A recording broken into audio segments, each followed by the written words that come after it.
Bonjour tout le monde, on va commencer l'émission. Excusez, ce soir, on a eu des petits problèmes techniques pour commencer l'émission. L'émission est enregistrée, mais elle n'est pas diffusée présentement live sur Facebook. Je vais essayer de régler ce problème-là pour le mois prochain. Je vais avoir un mois pour le faire, ça fait que ça va être pas pire. Daniel, Gaëtan, ça va bien? Ça va bien, toi? Oui. Ben, c'est ça. C'est les problèmes là, de la technologie. Des fois, ils changent les trucs, puis on ne sait pas vraiment. Mais l'émission est enregistrée. Ça, c'est la première chose que j'aimerais dire à tout le monde. Donc, elle va être diffusée plus tard sur la page Facebook. Je vais la mettre sur le YouTube. Donc, vous allez pouvoir la regarder plus tard sur la page Facebook. Bienvenue à cette émission du jeudi 6 mai 2021. Ça fait un an maintenant qu'on fait les jeudis de la photographie. Yay! Bonne fête! En plus, j'ai pensé aujourd'hui, il faut que je fasse ça qui étonne un peu. Il faut que j'aille acheter un petit gâteau avec une chandelle, là, mais j'ai comme complètement oublié. Mais ouais, ça fait un an là, qu'on a commencé ça, moi puis Daniel. Puis après ça, Gaëtan est venu se joindre à nous. Puis dans la dernière année, on a vraiment eu des invités intéressants, puis certains même très originaux, hein. On a eu du fun certains soirs, c'est assez spécial. Effectivement. Ouais. Fait que les jeudis de la photographie, c'est tous les jeudis, c'est tous les premiers jeudis du mois. Puis comme je vous dis, ça fait un an qu'on fait ça. Puis je pense qu'on va continuer encore pour quelques années, hein. On va essayer de se rendre à 25 ans, puis après ça, on décidera là, si. Minimum. Dans les faits, on n'a vraiment pas envie de s'arrêter. Absolument pas, parce qu'on réalise, puis on a eu des commentaires extrêmement positifs aussi de gens qui nous ont écrit, puis qui disent que ça répond à un certain besoin, puis ça permet de se rassembler. Puis, il y a longtemps que je considère que dans ce monde de la photographie-là, on a tout avantage à s'associer, à se rapprocher, à s'épauler. Et puis, je considère qu'ensemble, on est beaucoup plus fort. Alors, c'est dans cet esprit-là qu'on le fait, oui, dans un contexte de COVID initialement, puis de confinement, mais qui nous donne envie de continuer bien au-delà de ça. Absolument, absolument. C'est vraiment agréable de le faire. Mais je vais passer une petite annonce comme ça. Nous, on passe beaucoup de temps à préparer les jeudis de la photographie, contacter les invités. On fait des recherches, puis tout ça. Donc, on va essayer quelque chose. On va demander aux gens si ça vous tente de nous aider, si vous voulez nous aider à garder les jeudis de la photographie en ligne, tout ça, parce qu'il y a quand même des frais, là, ça nous coûte des frais, nous, à faire rouler ce truc-là, là, notamment au niveau de Zoom, puis des trucs comme ça. Donc, je vais mettre un lien dans le chat, puis c'est un truc qui s'appelle Buy Me a Coffee. Je ne sais pas si vous avez déjà entendu parler de ça. Mais vous pouvez cliquer, vous pouvez aller sur le lien, puis vous pouvez nous acheter un petit café à moi, Gaëtan, puis Daniel. Moi, je préfère le vin. Ah, ben, OK. Ça peut être Ça compte pas, Gaëtan, le vin. il y a un petit lien, vous pouvez y aller, puis vous pouvez faire un petit don, là, 1000 $, 2000 $, c'est correct. Vous pouvez m'envoyer une Leica aussi, si vous voulez, mais non, vous pouvez faire un petit don, un petit 5 ou un 10 $. Là, nous, ça nous aide parce que ça aide à payer comme le Zoom, là, le logiciel, puis ça nous aide aussi à faire d'autres choses, là, comme acheter de la drogue, puis des choses comme ça. Sincèrement, on s'entend pour dire que François n'a pas de bon temps, mais bon, c'est quand même mon ami. Fait que... mais, ça paraît que tu es rendu à Montréal, François. L'idée derrière tout ça, sincèrement, c'est pas de nous payer un salaire ou quoi que ce soit, parce que c'est pas ce qu'on cherche, mais on a des frais de fonctionnement, puis c'est de rentrer un peu dans les frais de fonctionnement. Alors, si vous avez envie de nous aider et de nous supporter dans ça, ben votre aide va être la bienvenue. Oui, et voilà. Je vais y aller avec des petites annonces parce que ceux qui ont peut-être vu là, sur les jeudis de la photographie, on annonce dernièrement des ateliers de photographie que moi et Daniel, on a commencé à donner à Montréal. C'est un besoin là, qu'on a eu, qu'on a ressenti, que certaines personnes nous ont communiqué. Là, puis, je vais juste annoncer les prochains ateliers qui viennent. On a la photographie de rue qui vient en fin de semaine, samedi. Fait que si ça intéresse du monde, vous pouvez me contacter. Il reste des places encore. Il y a introduction à la photographie numérique le samedi 16 mai. Alors, c'est vraiment une journée là, pour ceux qui veulent apprendre comment leur caméra fonctionne. Là. C'est débutant, mais il y a beaucoup de gens, ils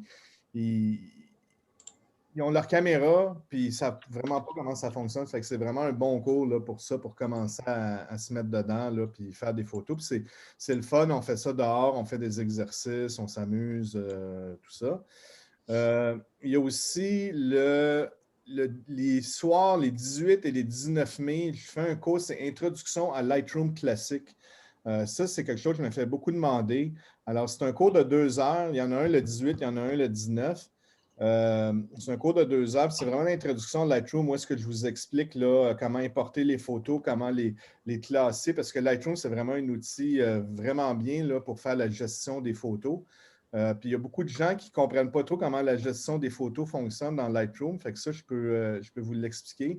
Puis je montre aussi un peu comment traiter vos photos et les exporter. En tout cas, si ça vous intéresse.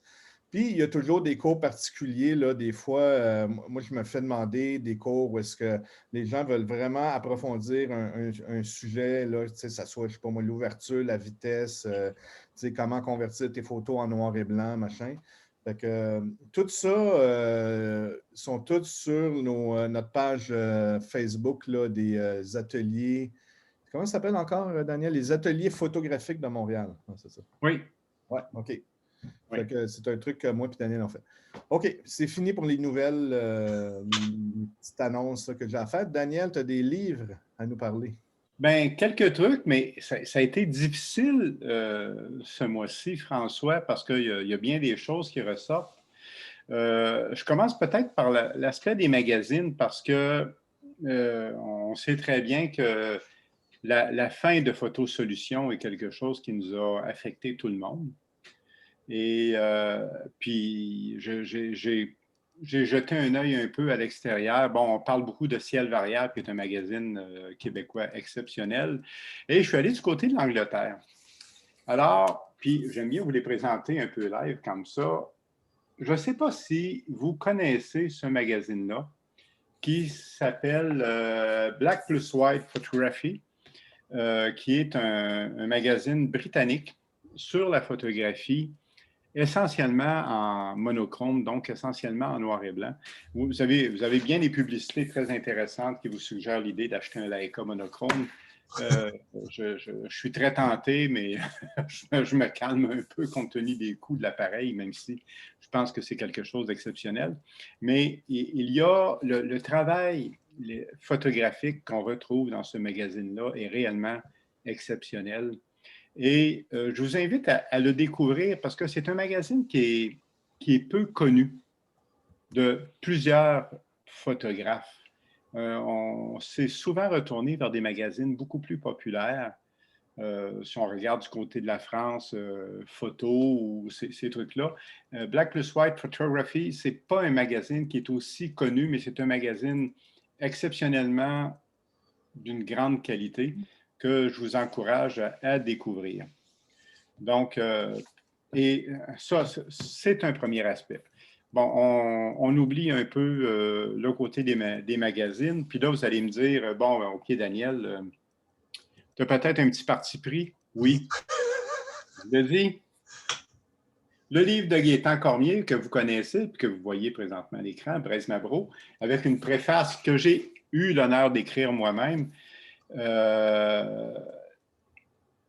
Je réalise qu'il y a beaucoup de choses qui se font au Québec. Puis Gaétan qui nous arrive avec ce travail-là qu'il a fait, qui est un travail extrêmement sensible sur la découverte de tout un monde qui est la Bretagne et qui est un monde qui se trouve à adopter dans une certaine mesure et faire sienne, parce qu'il sait très bien que ses origines très lointaines viennent de là. Il va faire un tour là-bas, il va à quelques reprises, il photographie la Bretagne comme telle, puis il réalise jusqu'à quel point il peut avoir des racines de ce côté-là. C'est un livre que je considère exceptionnel et qui est d'une très, très grande qualité aussi.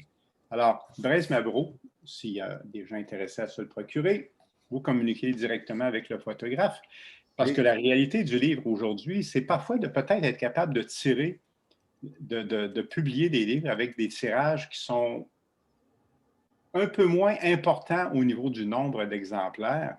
Puis je pense que c'est ce que Gaétan se trouve avoir fait. C'est ce que aussi l'autre livre dont je vais vous parler. Si tu peux me permettre, Daniel, j'ai mis un petit vidéo en ligne plus tôt sur la page de jeudi de la photographie. Oui, merci de le rappeler.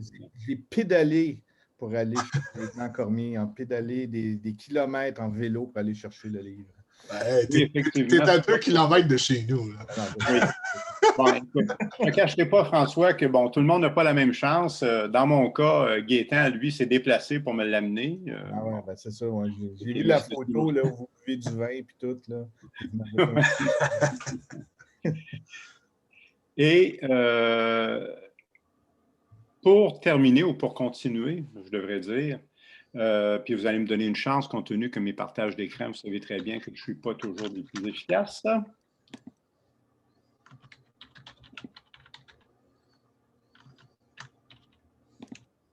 Jean Lauzon, 50 ans de photographie. Vous réalisez ce que ça représente, 50 ans de photographie? Pour ceux qui connaissent Jean Lauzon, la plupart d'entre vous, j'en suis certain, j'ai pris le temps de regarder vraiment tout cet ouvrage-là que Jean vient de nous offrir actuellement et qui traverse toute une époque. Puis Jean vient démontrer clairement jusqu'à quel point il est un témoin de grande qualité de son époque, de son temps, et un temps qui n'a aucunement révolu d'ailleurs. Alors, c'est un travail, je crois que Jean terminera jamais ce travail-là, tant aussi longtemps qu'il va être là.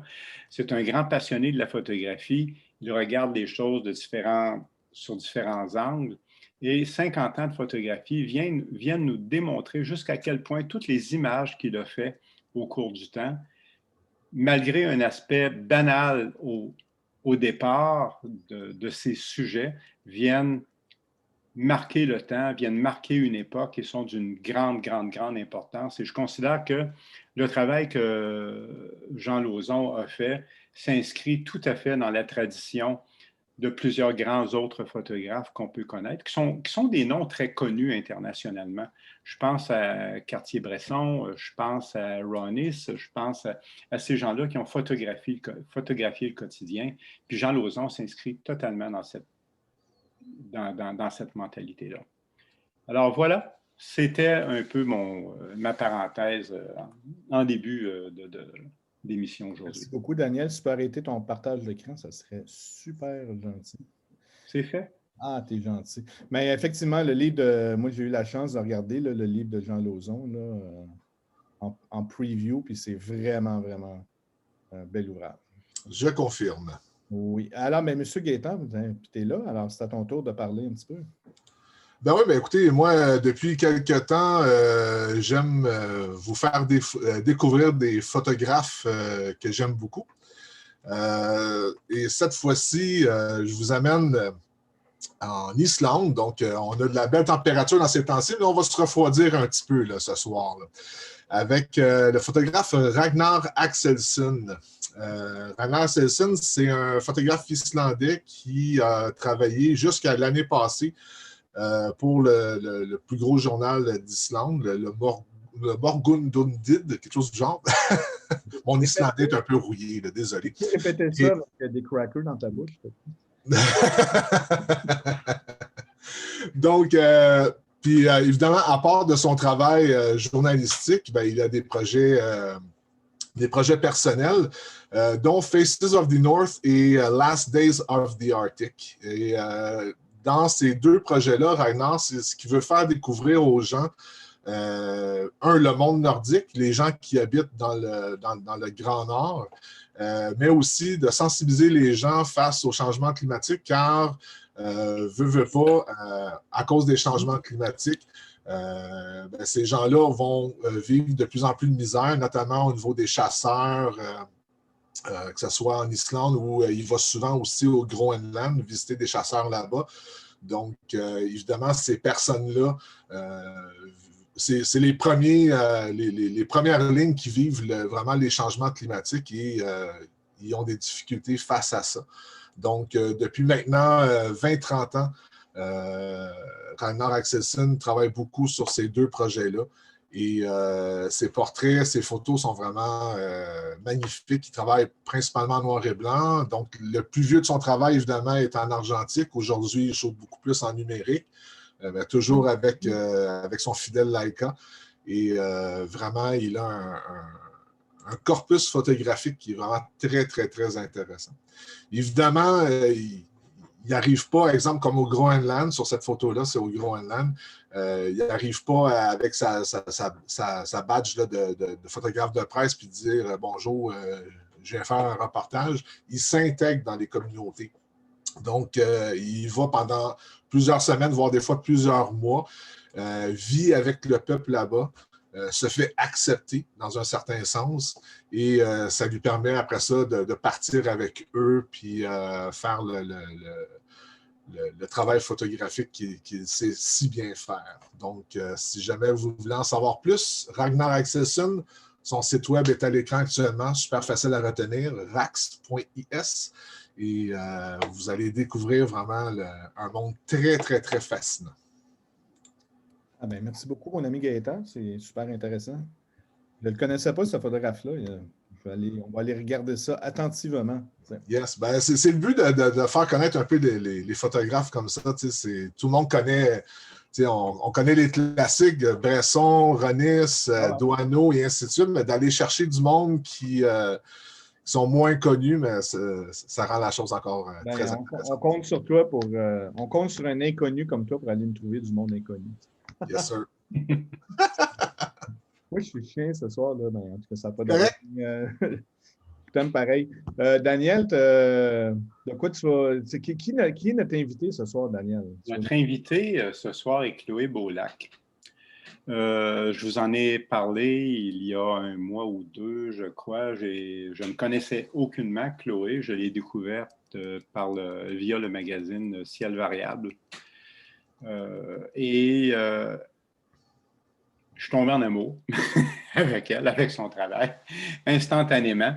Pour toute l'intériorité que je ressentais dans ça, je me disais, Colin, ça fait du bien de voir quelqu'un qui jette un œil aussi introspectif sur l'environnement autour d'elle. Alors, j'ai pris la chance de communiquer avec elle, puis je me rappelle le mois dernier, d'ailleurs, lorsqu'on était en pré-entrevue un peu avec notre invité Bertrand Carrière, quand j'ai nommé Chloé Beaulac, puis Bertrand nous disait, ben oui, je suis en contact avec elle et tout ça, puis il trouvait que c'était une super idée. Alors, j'espérais beaucoup qu'elle nous dise oui, et elle nous a dit oui pour l'entrevue. Alors, c'est notre invité de ce soir, puis on fait ça un peu comme on fait habituellement, mais avec beaucoup, beaucoup, beaucoup de liberté de présentation là, pour Chloé, là, tel qu'on a convenu ensemble. Alors, Chloé, merci d'être là. Merci, ça me fait plaisir d'être là. Comment ça va? Ben, ça va bien, je suis vraiment contente. Je trouve ça super intéressant déjà comme émission. Mais je suis contente que vous soyez là à grand nombre aussi. Ben, on essaie de faire ça le plus convivial possible, puis que ce qu'on souhaite surtout, c'est que les gens apprennent à te connaître énormément dans ça. Alors, Chloé, je sais que tu te définis beaucoup comme étant une artiste multidisciplinaire qui utilise entre autres la photographie pour s'exprimer. Est-ce que tu peux nous parler un peu des différents aspects de ta création? Ben oui, en fait, mon parcours artistique a commencé il y a quelques années. J'ai commencé en peinture, en fait, au Cégep du Vieux-Montréal. Puis, ça m'a amené à essayer d'explorer comment on peut dire, les éléments répétitifs. Je trouve ça super intéressant. Fait que j'essaie de trouver une manière de pouvoir l'intégrer dans mon travail de peintre. Fait que je me suis découverte un intérêt pour les arts imprimés. Fait que j'ai décidé d'aller à Concordia. Puis à Concordia, j'ai pris un programme qui s'appelle Print Media. Fait que à partir de ce programme-là, j'ai touché à la sérigraphie, la lithographie, l'intaglio, tous les vieux processus d'impression. Puis j'étais aussi présentée au domaine plus digital, fait que d'où vient l'intérêt de la photographie.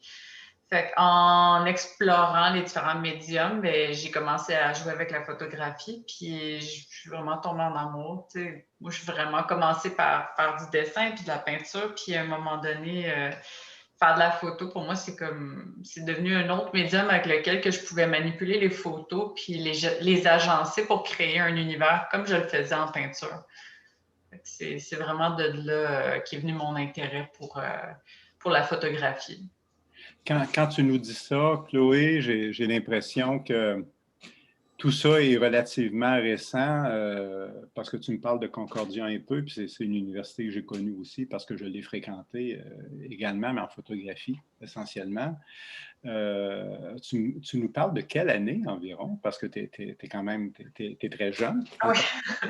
J'ai commencé mon université en 2007, puis j'ai fini en 2010 à Concordia.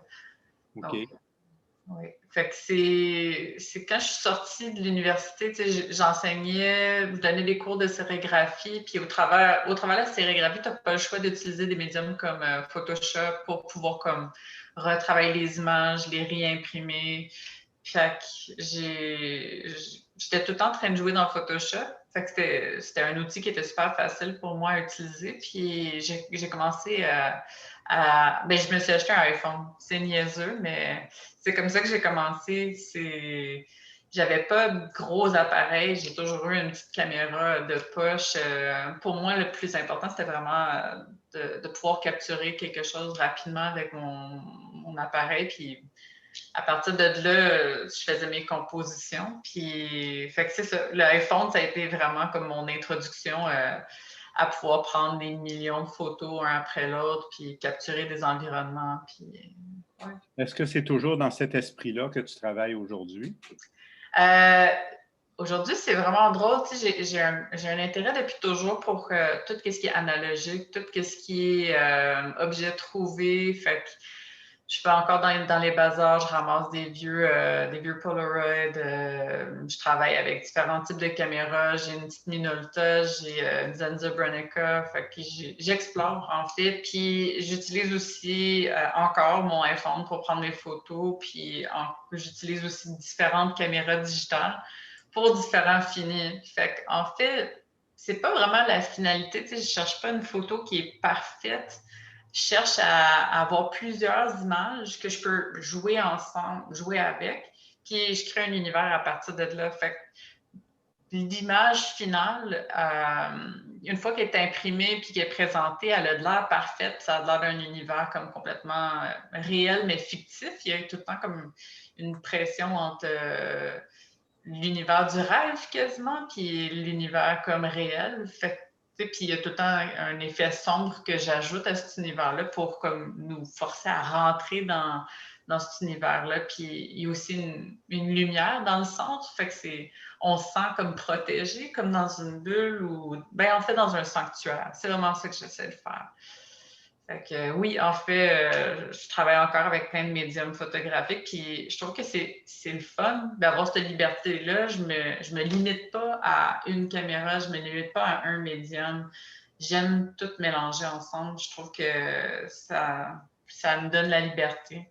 Puis dans ma pratique en art visuel, j'ai continué à faire des dessins, je continue à faire de la sérigraphie. Fait la manière que je travaille, c'est si j'ai un projet qui me tient à cœur, mais là, je vais aller faire ce projet-là avec le médium approprié. Donc, c'est ça, ouais. Oui, mais ce que je sens enfin de ce que tu nous racontes, ce que tu nous dis, c'est que la fin un peu justifie les moyens dans une certaine mesure, puis que tu utilises différents outils, différents pinceaux. Si on s'imaginait que tu n'étais qu'une peintre, tu utiliserais différents pinceaux, différentes spatules pour être capable de créer quelque chose puis de dire ce que tu as à dire. Je me rappelle, il y a quelques mois, plusieurs mois, on avait Michel Depaty, d'ailleurs, en entrevue, qui nous disait un peu la même chose, puis qui nous disait, bon, je suis un artiste qui utilise la photographie pour arriver à créer quelque chose, puis à dire quelque chose. J'ai le sentiment que tu nous dis aussi ça.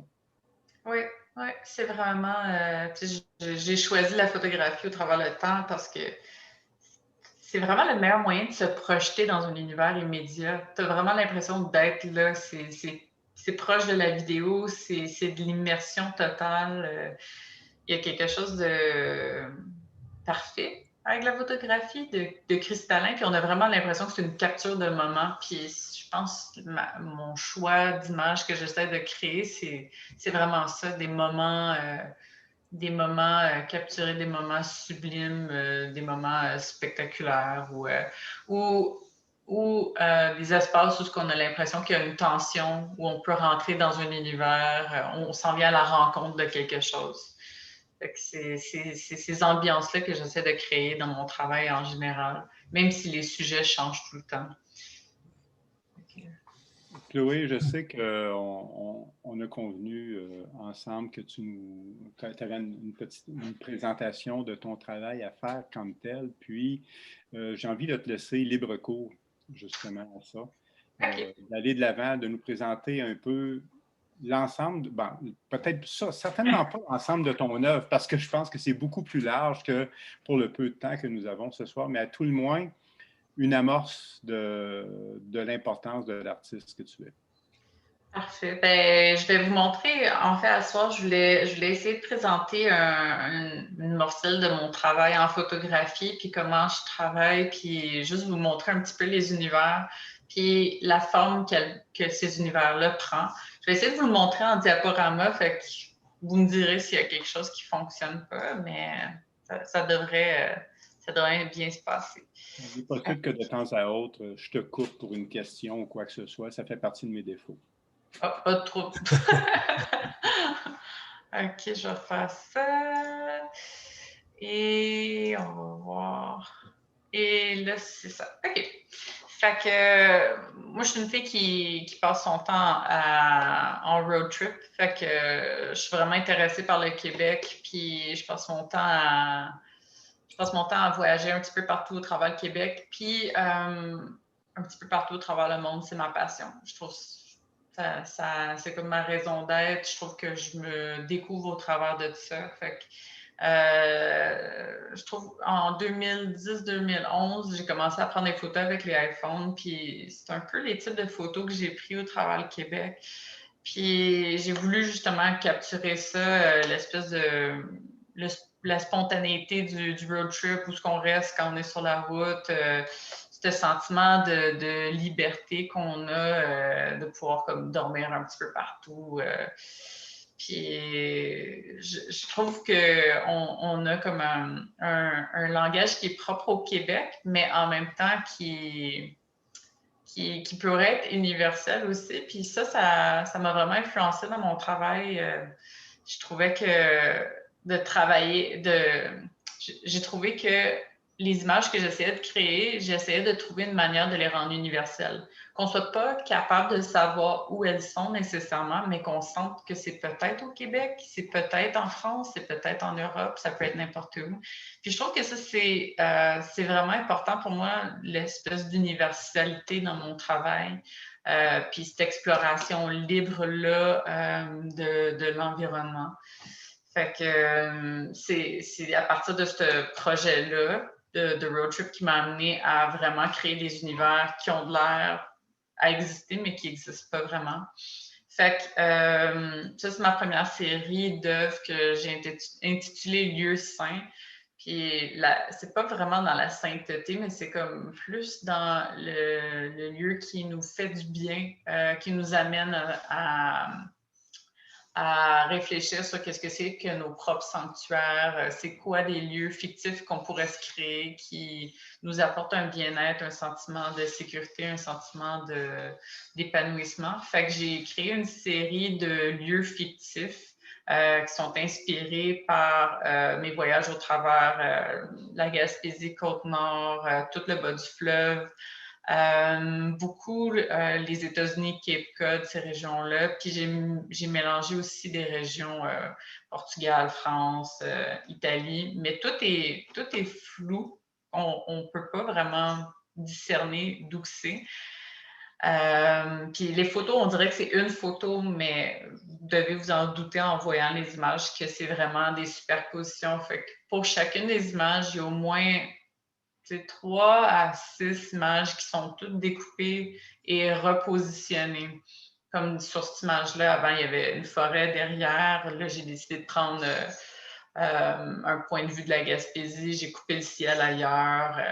J'amalgame pour comme créer vraiment un univers complet dans lequel on se sent bien. Puis en même temps, c'est tout un petit peu sombre. Dans mon travail, je n'y échappe pas vraiment. Mais c'est ça. Puis j'essaie tout le temps aussi de créer un dialogue qui fait référence aussi à l'histoire.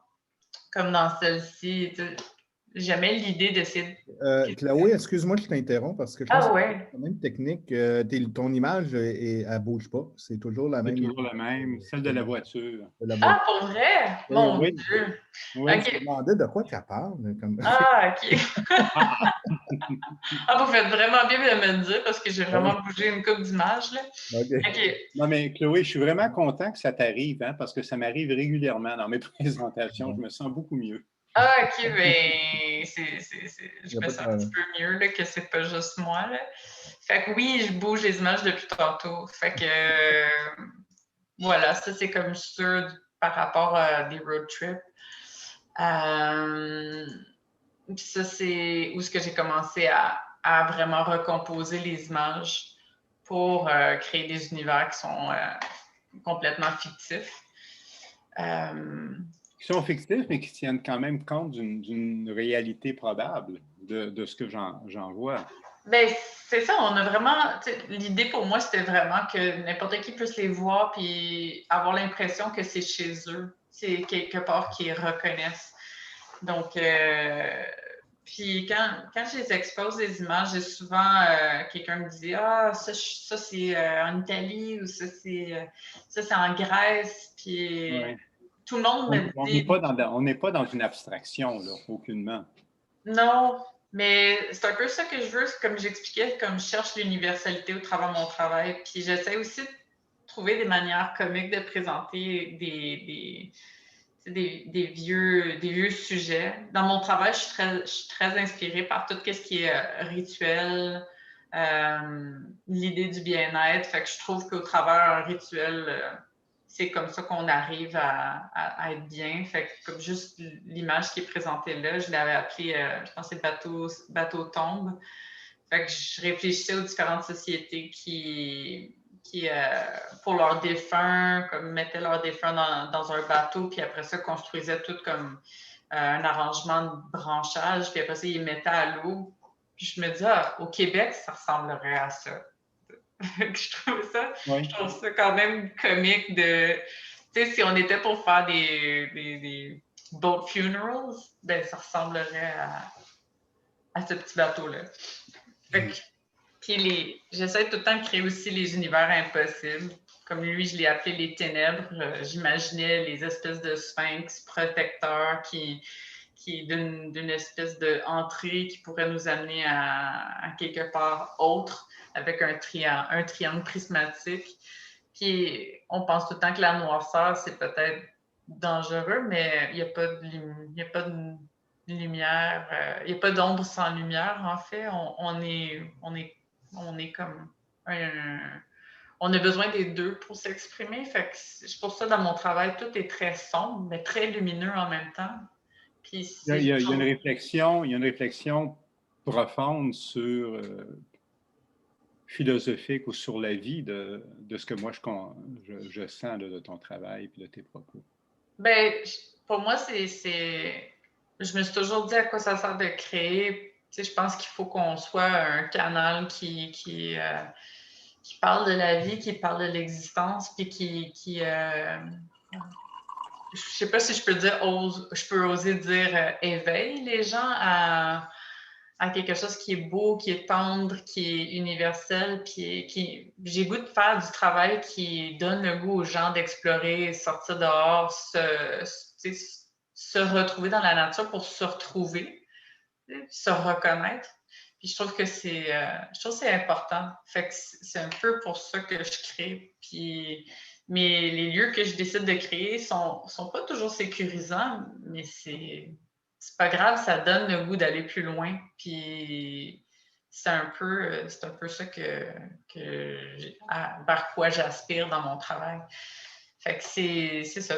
Cette série-là, c'était vraiment les idées des sanctuaires, puis le bien-être, puis mon espérance de créer des œuvres comme celle-ci, c'était vraiment que le monde sortait chez eux. Puis, tu sais, on peut pas le faire vraiment en ce moment. Fait que, tu sais, c'est vraiment curieux, là. Mais j'essaie d'offrir aussi une vue sur une utopie peut-être dystopique, mais c'est ça.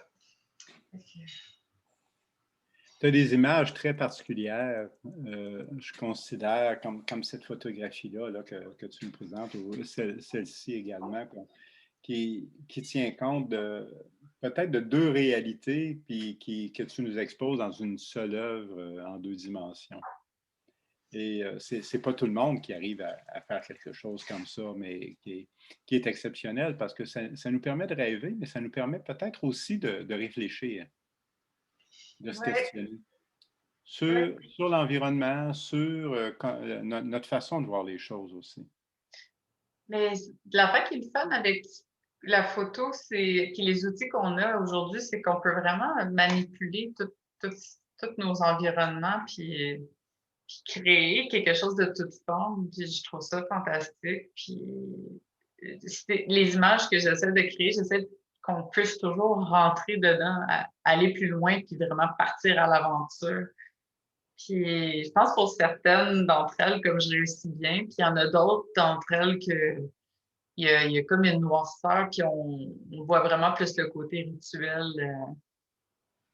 au travers de ça. Est-ce que vous voyez ma souris? Je n'étais pas sûre. Oui.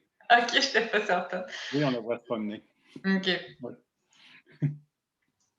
Fait que c'est ça. Fait que certains des lieux, on comprend que c'est vraiment pas au Québec, là, juste par comme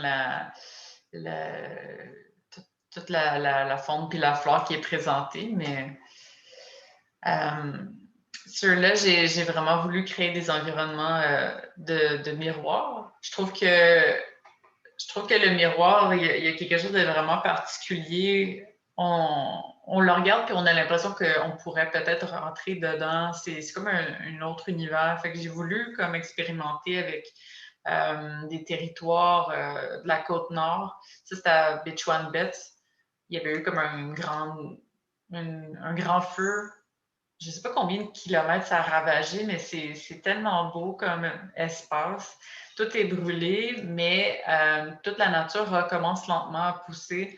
Fait qu'il y a comme une renaissance au travers de ça. Fait que j'ai voulu faire une invitation à se promener dans ce sanctuaire-là. Fait que j'ai créé une espèce de tipi tipi miroité, dans lequel une entrée particulière nous permettait de rentrer dans ce bois-là, puis aller vers une sorte de renaissance. Chloé, est-ce que tu trouves davantage de satisfaction, de plaisir en prise de vue initiale ou en post-production? Ben c'est vraiment... C'est un mélange des deux, en fait. J'aime vraiment travailler... Je pense que c'est vraiment essentiel pour moi d'explorer. La photographie m'a permis ça. Ça m'a permis de pouvoir voyager au travers le monde, prendre des photos, puis aller à des places où ce que les gens n'osent pas aller, des ruines, des maisons abandonnées, des châteaux abandonnés, des territoires on ne veut pas nécessairement comme aller dedans par crainte pour notre sécurité ou quoi que ce soit. Mais je pense que le processus photographique, pour moi, il est vraiment important. Il y a comme quelque chose de physique qui est là-dedans, puis je trouve que ça fait partie de moi. Puis la post-production, moi, je suis assez chanceuse de pouvoir... je me suis entourée d'une bonne équipe pour m'aider avec toute la création que je fais. Fait que je fais mon photomontage, mais j'ai aussi des gens qui peuvent m'aider pour comme finaliser, imprimer mes œuvres. Fait que je me sens pas toute seule là-dedans. Puis j'ai tout un entourage de gens à qui je peux poser des questions. Ah, tu sais, cet élément-là, comment qu'on le fait en Photoshop? Fait c'est le fun. Je pense que si j'étais toute seule à travailler avec Photoshop et essayer tout le temps de faire des miracles, ça me prendrait beaucoup plus de temps, puis je serais peut-être plus découragée. Mais c'est ça. Je pense d'être bien entourée puis d'avoir comme justement une communauté d'artistes qui croient en mon travail, qui croient en moi puis qui m'aident.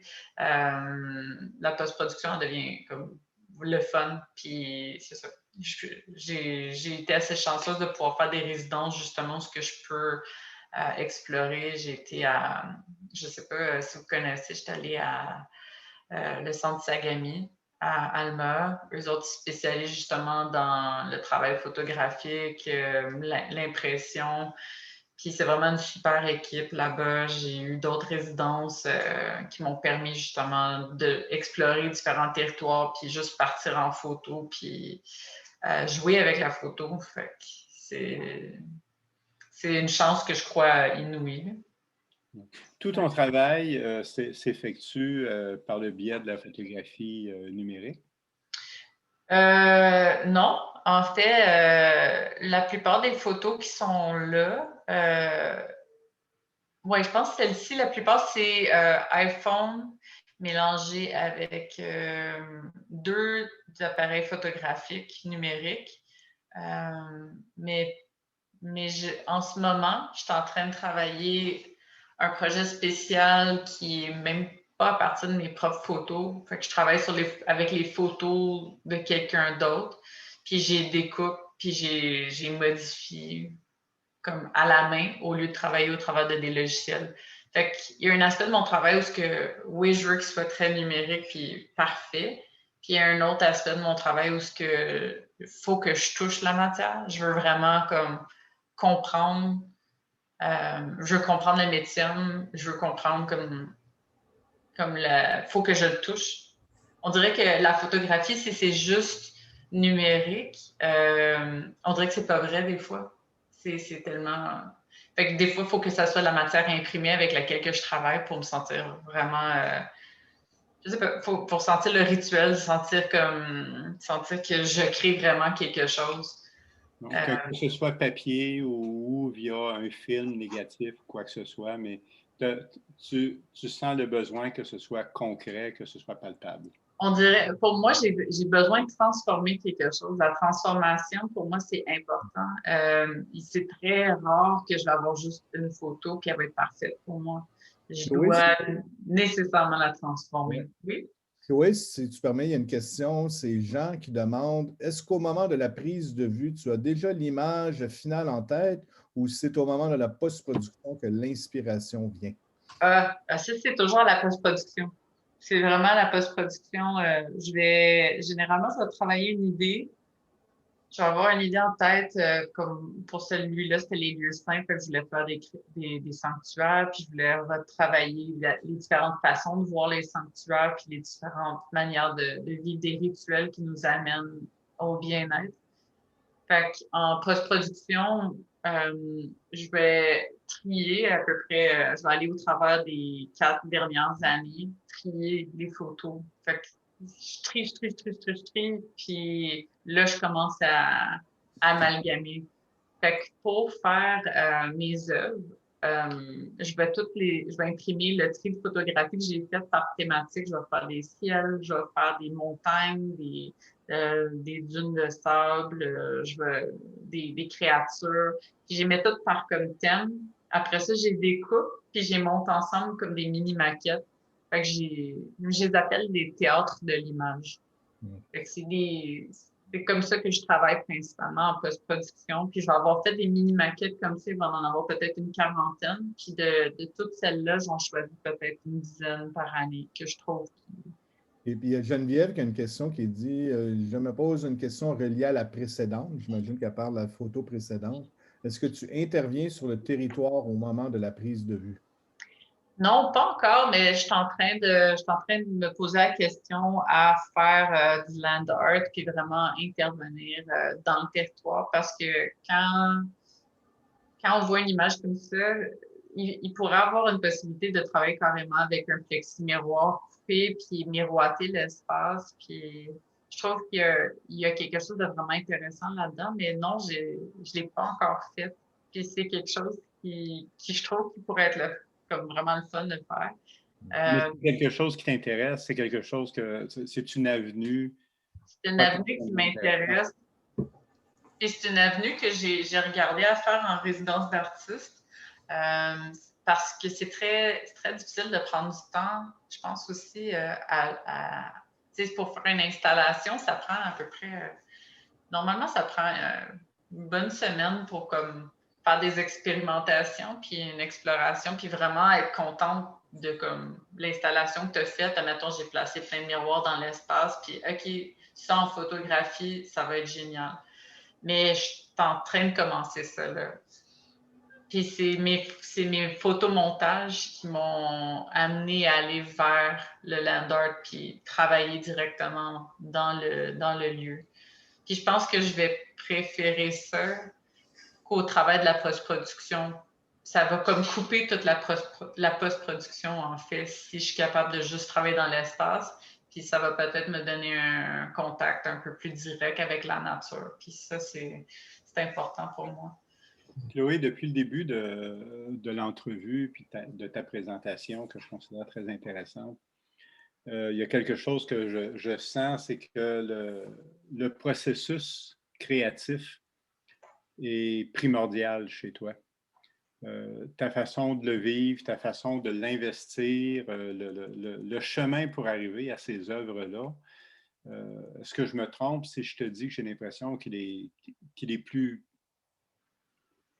ou tout aussi important, du moins, que le résultat final? Ben, non, tu ne trompes pas. En fait, je pense, moi, ma raison de créer, c'est vraiment de faire quelque chose que je trouve qui est beau puis qui apporte du bien à l'autre. Puis, non, je pense que ça va de main en main, en fait, ensemble, de faire de la création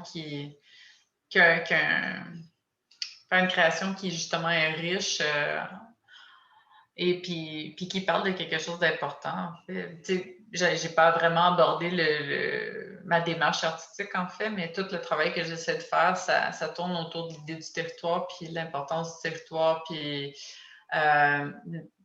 nos origines. Puis je pense que l'idée de l'universalité aussi du travail, c'est que peut-être on n'est pas si différent au Québec qu'ailleurs au Canada, qu'ailleurs aux États-Unis, qu'en Amérique. On est tout un monde qui se ressemble beaucoup. Fait que je pense que pour moi, c'est important de unir tous ces gens-là, puis de parler de cette universalité-là, mais dans des tableaux qui sont tendres.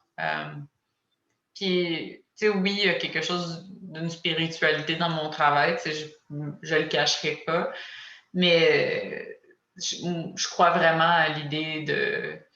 Comment je peux dire ça? Je crois vraiment à l'idée que la nature, c'est là où on se retrouve le plus, puis on est capable de se recueillir le plus. Fait qu'une fois qu'on se retrouve dans des lieux comme ça, on respire enfin, on sent que l'univers autour de nous est grandiose puis infini. Fait que en fait, le travail que je fais, c'est vraiment une invitation à l'exploration puis à s'ouvrir sur ce bien-être-là que peut nous apporter le territoire, en fait. C'est une conviction qui est en toi depuis longtemps? Je pense après, ça doit faire depuis 2007 à peu près. J'ai commencé à voyager autour de... Ouais, c'est ça. J'avais peut-être dans la vingtaine, puis c'est là que j'ai découvert que au travers de l'exploration, il y a quelque chose de vraiment épeurant, mais il y a quelque chose qui nous ouvre sur l'univers. Puis cette ouverture-là sur le monde, j'ai voulu je veux le représenter au travers de mon travail, puis je continue à essayer de le représenter. Puis j'essaie de revenir à pourquoi ces environnements-là aussi, pour moi, je les trouve beaux, puis c'est pour moi, les lieux que je choisis de dépeindre, en fait. C'est beau, c'est magnifique, ça parle du patrimoine, ça parle d'un autre temps, ça parle d'une étrangeté. Mais c'est ça, je pense que ça pourrait comme influencer des gens à juste croire en quelque chose de plus grand que nous. Je sais pas, une nature plus grande. Fait que c'est ça. Fait que c'est ce travail-là, comme là, on reconnaît peut-être un peu plus. Là. Ça, c'est tout en Italie principalement. J'ai voulu jouer avec les ruines romaines de Pompéi. Puis je les ai toutes recomposées pour créer des sanctuaires qui seraient inspirés par l'eau, le feu, l'air. Fait que j'ai pris les personnages à Pompéi, j'ai pris les thèmes, puis les bassins vides que j'ai remplis pour comme faire des lieux de purification, comme si les Romains, les bains étaient encore utilisables aujourd'hui, puis qu'on pourrait y aller pour, encore une fois, comme aller vers un bien-être, un peu comme un spa. Ben, c'est ça, un peu comme les thèmes dans le temps, mais c'est ça, actualisé. Fait que c'est comme ça que j'ai travaillé les œuvres. Puis tout le temps comme des... On sent beaucoup dans tes propos puis dans tes images aussi une recherche de quelque chose de fondamental qui appartient aux êtres humains. Oui, je pense que c'est une quête qui va rester toute ma vie. Là. Ça...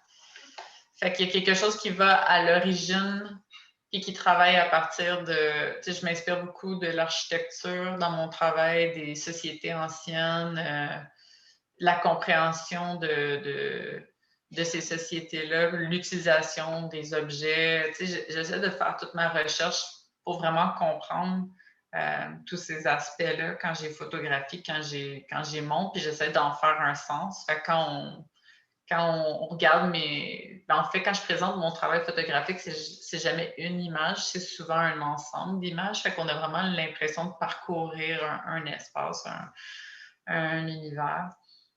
Puis, c'est ça, je trouve que ça nous amène à voir plus loin, en fait. Ah, c'est ça, là, j'avais inclus des images comme d'œuvres d'art public. Fait que j'ai commencé à comme explorer aussi l'idée de comme créer mes œuvres à l'extérieur aussi pour voir si ça change l'environnement puis ça peut créer comme des temps de pause. Fait que ça, j'en ai eu une coupe dans différentes places à Saint-Lambert, puis celle-là, c'est ça, je voulais vous montrer ça. Bon, j'ai commencé à faire des projets d'art public, puis le premier projet que j'ai eu à faire, c'était pour un pavillon qui exploite des mines. Fait que j'étais allée faire une exploration des mines au travers le Québec pour essayer de trouver une mine qui je pense, qui pourrait être un sanctuaire intéressant pour le lieu. Fait que j'ai découvert une place qui s'appelait la mine Wallingford Back Mine il y a quelques années. Avant que, justement, maintenant, ils ont tout barricadé la place, c'est plus possible de rentrer à l'intérieur. Fait que j'ai documenté le lieu, puis le seul temps que tu peux y aller, comme on fait là à l'intérieur des grottes qui ont été comme travaillées par l'humain, c'est quand c'est congelé, en fait. Puis, il y a différentes hauteurs à l'intérieur des grottes. Fait que quand tu es sur le dessus des montagnes qui ont été creusées, je dis des montagnes, mais tu peux voir la profondeur de la mine qui a été creusée au travers l'eau qui est cristalline, qui est complètement gelée. Fait que tu vois un tunnel qui descend. Fait que c'est ça, j'ai essayé de travailler à partir de toutes les photographies, puis je les ai remontées comme ça pour montrer le côté sublime, le côté cathédral aussi de l'environnement. Fait que même au travers des différentes recherches que je fais, là, on est vraiment dans un autre sujet, mais je continue tout le temps à travailler l'idée du sanctuaire, l'idée de la découverte, puis quelque chose qui est plus grand que nous. C'est la recherche c'est la recherche comment je pourrais dire, de l'expression finalement de ce que tu as à dire, de ce que tu ressens, de ce que tu perçois, qui semble être primordial dans ton œuvre. Ouais. Ce chemin-là où tu cherches, tu veux trouver tout le cheminement, au fond, qui fait la démarche artistique. Toute la partie qu'on ne peut pas vraiment nommer, qu'on ne pourrait pas écrire dans une présentation de projet, mais qu'on sent quand on va de l'avant.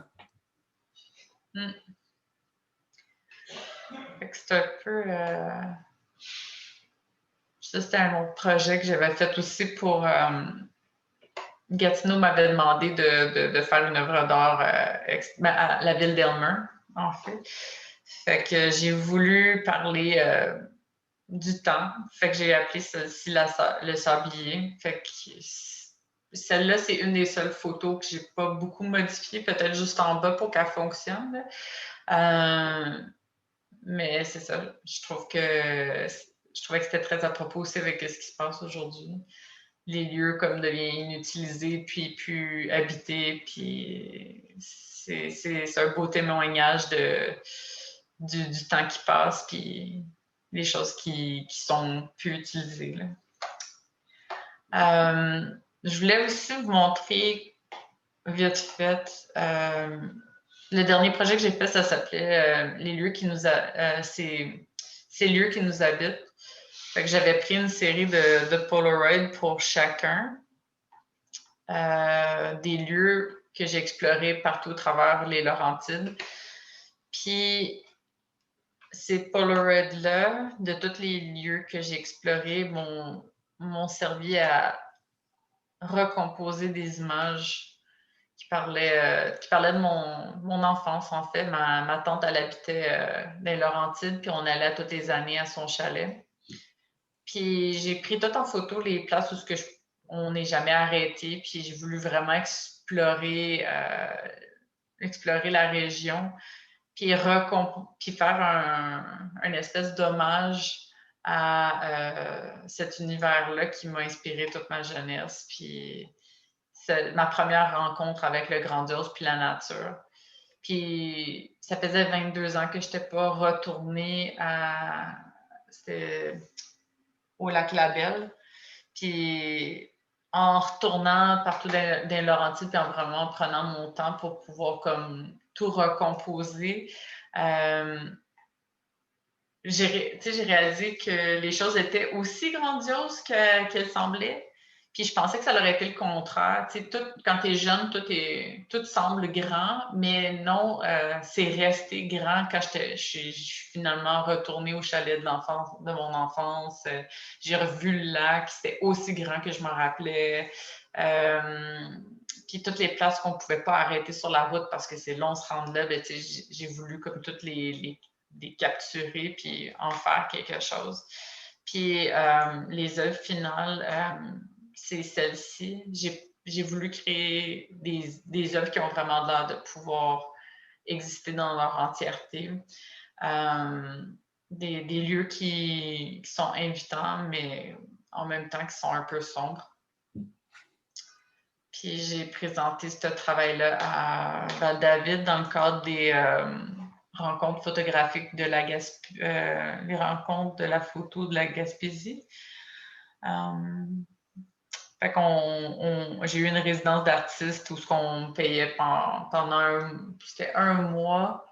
J'avais le temps d'aller explorer toute cette région-là que j'ai passé, où je passais beaucoup mes étés, puis juste essayer de me retrouver dans cette nature-là, puis en créer une histoire à partir de mes souvenirs. C'est d'ailleurs ce qu'on retrouvait dans le ciel variable, le dernier ciel variable. C'est ce travail-là qui nous a permis de te découvrir. Ouais. Chloé, c'est tout le temps que nous avions pour ce soir. On t'aurait écouté encore longtemps dans tout ton propos. Je te remercie pour la générosité de ton propos. Merci. Pour tout ça, finalement, et pour toute ta démarche que je considère extrêmement inspirante. Alors, et puis, je pense que tu es très loin d'être au bout de ta création. Alors, on va te réserver certainement Cette entrevue, éventuellement. Ben, merci de m'avoir invité. J'ai trouvé ça super agréable. Puis j'espère vous suivre puis voir d'autres de vos présentations pour les prochains jeudis de la photo. C'était vraiment le fun. Tu seras toujours la bienvenue. Ben, François, Gaétan? Oui, merci beaucoup, Chloé. C'était vraiment un beau travail, là. C'est vraiment le fun de voir ton travail. Ben, merci beaucoup, Daniel. Monsieur Gaétan, des mots de la fin, messieurs, avant qu'on se quitte? Bien, le mois prochain? Oui, ben oui. Qu'est-ce qui se passe le mois prochain? Ben, le mois prochain, le mois de juin, déjà. Nous aurons...